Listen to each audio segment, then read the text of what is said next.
Imagine standing in a silent room, looking at a piece of metal no bigger than a softball. You make a mistake, a tiny slip of the hand that takes less than a second. You see a flash of blue light, you feel a wave of heat, and then silence, you feel fine. You walk out of the room. You talk to your friends. You go home to eat dinner. But the truth is, you are already dead. Your body just hasn't realized it yet. This is the terrifying true story of the object they called the demon core. It looked harmless. Just a sphere of shiny metal, roughly the size of a softball, weighing about 6.2 kilograms. You could hold it in one hand. If you touched it, you would feel a strange, persistent warmth radiating from within like a living thing. But this object was not a paperweight. It was the heart of a third atomic bomb. The first two had already leveled Hiroshima and Nagasaki. This third one was destined for another target in Japan. But when the war ended abruptly in August 1945, the bomb didn't explode over a city. Instead, it stayed home in the secret laboratories of Los Alamos, New Mexico, and there, in the quiet aftermath of the war, it earned a new name. They called it the Demon Core. Why? Because within the span of just 9 months, this single piece of metal killed 2 brilliant physicists in 2 separate, horrific accidents. It didn't need a detonator, and it didn't need to be dropped from a plane to be lethal. Today, we are going to tell the true story of the Demon Core. We will look at the physics of the blue flash, the terrifying medical reality of radiation poisoning, and how a culture of cowboy science led to one of the most avoidable tragedies in history. To understand why this happened, we have to look at the atmosphere of 1945. The war was over, but the science was just beginning. The physicists at Los Alamos were the rock stars of their era. They had split the atom. They had harnessed the sun. They felt invincible. The core itself was a sub-critical mass of plutonium-239. Sub-critical means it was stable as long as you left it alone. But the scientists needed to know its exact limits. They performed what were called criticality experiments. The goal was to surround the core with neutron reflectors to push it to the very edge of a nuclear chain reaction without actually triggering an explosion. They wanted to see exactly when the sleeping dragon would wake up. In the 1940s, they didn't have robotic arms, computer simulations, or AI models. They did these experiments with their bare hands. They called this process tickling the dragon's tail. It was a game of high-stakes chicken with nuclear physics. And the first person to lose that game was Harry Daghlian. It was the night of August 21, 1945. Most of the staff had gone home to celebrate the end of the war. But physicist Harry Daghlian went back to the lab. He was working alone, with only a security guard seated at a desk nearby. This was the first mistake violating the safety protocol that required 2 scientists to be present. Daghlian was building a reflector shield around the core using heavy tungsten carbide bricks. Think of these bricks as mirrors. But instead of reflecting light, they reflected neutrons back into the core. The more bricks he stacked, the more neutrons were trapped, and the closer the core came to going critical. He built a wall of bricks around the sphere. His monitoring instruments, the Geiger counters, started clicking furiously. The sound filled the empty lab. Click, click, click, turning into a static roar. He knew he was close to the limit. He held the final brick over the assembly, but the counters screamed a warning. He decided to back off. He tried to pull his hand back. But the brick, heavy and slick, slipped from his grip. It fell directly onto the top of the core. In that fraction of a second, the loop was closed. The core went prompt critical. A blast of blue light filled the room. Daghlian didn't run. He panicked, but his reaction was physical. He tried to knock the brick off, but it was heavy. He had to physically grapple with the device, disassembling the pile of bricks to stop the reaction. He succeeded. The clicking stopped. The blue light faded. But the damage was done. In that brief moment, a calmness settled over the room. Daghlian felt a tingling sensation in his hand, the hand that had dropped the brick. He turned to the security guard and simply said, "We're done." Daghlian checked himself into the hospital shortly after. What followed was a grim documentation of radiation's effect on the human body.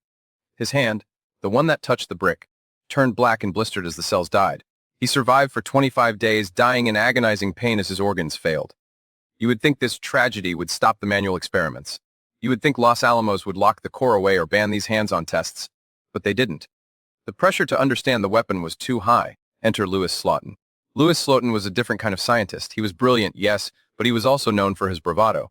He was the embodiment of the cowboy scientist. He often wore blue jeans and cowboy boots. He was confident. Perhaps too confident. On May 21, 1946, exactly 9 months after Daghlian's accident, Slotin was performing a different experiment on the exact same core. This time the setup was different. Slotin wasn't using bricks. He was using 2 half-spheres of beryllium. Beryllium is an incredible neutron reflector. The experiment involved placing the core inside the bottom half, and then slowly lowering the top half over it, like closing a clam shell. If the shell closed completely, the core would go critical instantly. Slotin's job was to lower the top shell just enough to get close, but never let it touch. The safety protocol required the use of shims, small metal wedges placed on the rim to physically prevent the shell from closing. It was a fail-safe. If your hand slipped, the shims would catch the shell. Slotin refused to use them. Instead, he used the tip of a standard flathead screwdriver. He would wedge the screwdriver under the edge of the shell and twist it to lower or raise the cover. He controlled the power of a nuclear bomb with the same tool you would use to fix a loose cabinet door. Richard Feynman, the future Nobel Prize winner, had warned Slotin about this specific technique. He told him, "You aren't doing science, you are tickling the dragon's tail." But Slotin had done this experiment 40 times before. He had the feel for it. On that Tuesday afternoon, there were 7 other scientists in the room. They were watching Slotin work. The room was silent, except for the clicking of the neutron counter. Slotin's hand was steady. He lowered the shell. The clicking increased. He was right on the edge. And then the screwdriver slipped. We don't know why. Maybe his hand twitched. Maybe he had too much coffee. Maybe the tool was worn. It doesn't matter. The screwdriver slipped out. The top shell clapped shut onto the bottom one. Total enclosure.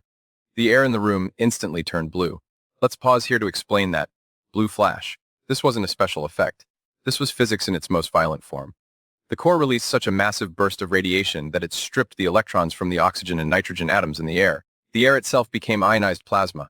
The scientists didn't just see the light, they felt it. A wave of heat washed over them. Not heat from a fire, but the sensation of their skin being microwaved.